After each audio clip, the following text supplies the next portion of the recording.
சங்கீதம் 103 அதிகாரம் 8வது வசனம் 9வது வசனம். கர்த்தர் உருக்கமும் இரக்கமும் நீடிய சாந்தமும் மிகுந்த கிருபையும் உள்ளவர். அவர் எப்பொழுதும் கடிந்து கொள்ளார், என்றைக்கும் கோபம் கொண்டிரார் என்று எழுதியிருக்கிறது. ஹல்லேலூயா. என் அருமையான சகோதர சகோதரிகளே, நம்முடைய வாழ்நாளில பரிசுத்தமாயும் உண்மையுள்ள மனுஷனாயும் மற்றவர்களுக்கு உதவி செய்பவனாயும் உத்தமனாயும் வாழ ஒவ்வொருவரும் முயற்சி செய்து கொண்டிருக்கிறோம். அதற்காகத்தானும் தேவனும் நம்மை தெரிந்து கொண்டார். அதே போல நம்முடைய தாய் தகப்பனுடைய கர்ப்பத்திலிருந்து நாம் பிறந்து இந்த உலகத்துக்குள்ள வரும் பொழுது எந்த தாய் தகப்பனும் தன்னுடைய பிள்ளை இந்த சமுதாயத்தை அழுக்கு செய்பவனாய் மற்றவர்களுக்கு தீங்கு செய்பவனாய் வளர்ப்பது கிடையாது.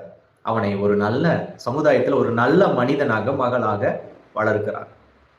ஆனா அந்த சூழ்நிலையில நாம் இந்த உலகத்தால வஞ்சிக்கப்பட்டு, இந்த உலகத்தின் தெய்வங்களால வஞ்சிக்கப்பட்டு, இந்த உலகத்தின் தெய்வம் என்று இந்த வேதாகமம் சொல்லுகிற தெய்வம் எது தெரியுமா? பிசாசு, தள்ளப்பட்ட தூதன். அந்த உலகத்தின் தேவனால நம்ம வஞ்சிக்கப்படுறதுனால நம்முடைய வழிகள் கொஞ்சம் கிறிஸ்துவை விட்டு ஆண்டவரை விட்டு விலகி போகுது. விலகி போகும் பொழுது அந்த வாழ்க்கையில நாம வாழ்ந்து விட்டு இப்போ ஒரு கட்டத்துல அதனால ஏற்பட்டிருக்கிற பலவீனம், அவமானம், சோர்வு, இழப்பு, மறுபடியும் ஆண்டவரிடத்துல நம்ம பரிசுத்தமா வாழ முயற்சி செய்யலாம் அப்படின்னு திரும்ப வேண்டும் நினைக்கும் பொழுது நமக்குள்ள ஏற்படுற ஒரு முதல் கேள்வி என்ன தெரியுமா? குற்ற உணர்வு. ஐயோ, நம்ம போய் நின்னா ஆண்டவர் மன்னிப்பாரா? ஐயோ, நம்ம போய் நின்னா அந்த பாஸ்டர் நமக்காக ஜெபம் பண்ணுவாரா? ஐயோ, நம்ம போய் நின்னா 4 பேர் நம்மளை பார்த்து என்ன சொல்லுவாங்க?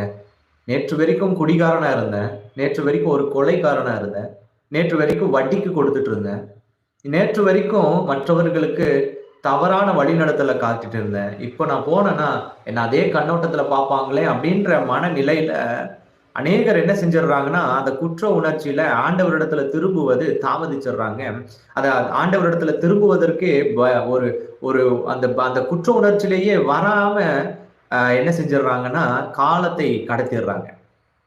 எனக்கு நிறைய பேரை தெரியும்.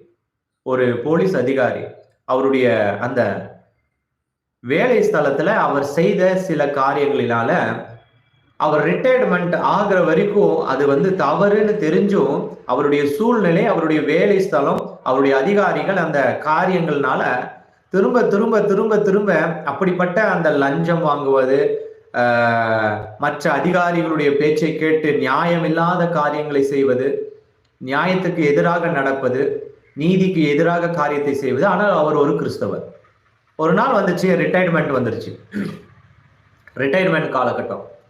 ரிட்டையர்ட் ஆனதுக்கு அப்புறம் ஒரு நாள் சபைக்கு வராரு, சர்ச்சுக்கு போறாரு. ரிட்டையர்ட் ஆகுற வரைக்கும் சர்ச்சுக்கு போயிட்டு தான் இருந்தாரு. போலீஸ் பத்தி தெரியலையே, ஒரு நாள் வருவாங்க, நிறைய 7 டேஸும் அவங்களுக்கு ஒர்க் இருக்கிறதுனால ரெகுலரா வர முடியாது சபை. ரிட்டையர்ட் ஆனதுக்கு அப்புறம் ஒழுங்கமா சபைக்கு வராரு. இந்த டைம் ஒழுக்கமா வரும் பொழுது அந்த சர்ச்சிலேயே அநேகர் இவரால பாதிக்கப்பட்டிருந்தாங்க. அந்த சர்ச்சிலேயே சில பிலீவர்ஸ் இவர்கிட்ட நியாயம் கேட்டு போய் இவர் அதுக்கும் காசு கேட்டு லஞ்சம் கேட்டு மற்றவர்களுக்கு காசு கொடுத்தவர்களுக்கு நியாயம் செய்து காசு கொடுக்காதவர்களுக்கு நியாயம் செய்யாமல்லாம் செஞ்சனால இப்போ ஒரு ரிட்டையர்மெண்ட் காலத்துல அவர் இடத்துல இருந்து அந்த அதிகாரம் படிக்கப்பட்டுருச்சு. இப்போ ஒரு சாதாரண மனுஷனை போல போய் அவங்க உட்கார்றாரு. உட்காரும் போது இவரால உதவி செய்யப்பட்டவர்களும் இருக்காங்க, இவரால துரோகத்தை கண்டறிந்தவர்களும் அங்க இருக்காங்க அந்த சபையில. இப்போ அவர் போய் உட்காரும் பொழுது இவரால அந்த பாதிரியார் அங்க இருக்கிற பாஸ்டர் ஜெபிக்கும் பொழுதோ, ஆராதிக்கும் பொழுதோ, பாடல் பாடும் பொழுதோ முழு உணர்வோடு அதை செய்ய முடியல. மன வருத்தமா இருக்கு. 2 வாரம் போனாரு. அதுக்கப்புறம் அந்த சபைக்கு போகிறது கொஞ்சம் நிறுத்த ஆரம்பிச்சாரு. ஏன்னா குற்ற உணர்ச்சியில பாதிக்கப்பட்டுட்டார். அந்த ஊர்ல இருந்தனா நம்மளால அந்த குற்றனோடு வாழ முடியாதுன்னு சொல்லி அந்த ஊரை மாத்திட்டு இன்னொரு இடத்துக்கு வந்துட்டாரு. அந்த ஊர்ல இருந்து எல்லாத்தையும் காலி பண்ணிட்டு வீடு எல்லாம் வாடகை கொடுத்துட்டு இன்னொரு இடத்துல வந்து தங்கிட்டாரு. அவருடைய அடையாளங்களை மறைச்சி புது மனுஷர்களோடு வாழ்ந்துடலாம், ஏன்னா தெரிஞ்சவங்களோடு வாழ்ந்தா இந்த குற்ற உணர்வோடு வாழணும்னு வந்துட்டார். வந்து இங்க வாழ்ந்து கொண்டிருக்கும் பொழுது அவருடைய அந்த பாவமான நாட்கள் திரும்ப திரும்ப அவருக்குள்ள அதிகமான வேதனையை கொடுக்க ஆரம்பிச்சிச்சு. ஒரு போலீஸ் அதிகாரி ஒரு தள்ளு வண்டியில பழம் விற்கிறதும் காய்கறி விற்கிறதுமான வேலைகளை செய்ய ஆரம்பிச்சார். காலில புண்கள் வந்துருச்சு, காலை எடுக்க வேண்டிய சூழ்நிலை வந்துருச்சு. நாட்கள் இப்படியே போகுது. அவருக்குள்ள இருக்கிற அந்த குற்ற உணர்வு மட்டும் மாறவே மாட்டேங்குது. உதவி செய்ய யாருமே இல்லாத சூழ்நிலை ஆயிருச்சு. ஒரு நாள் அங்க இருக்கிற பக்கத்துல இருக்கிற சபைக்கு தன்னுடைய கால் எடுக்கப்பட்டுருச்சு. ஒரு காலோட அங்க கூட்டிக் கொண்டு போனாங்க.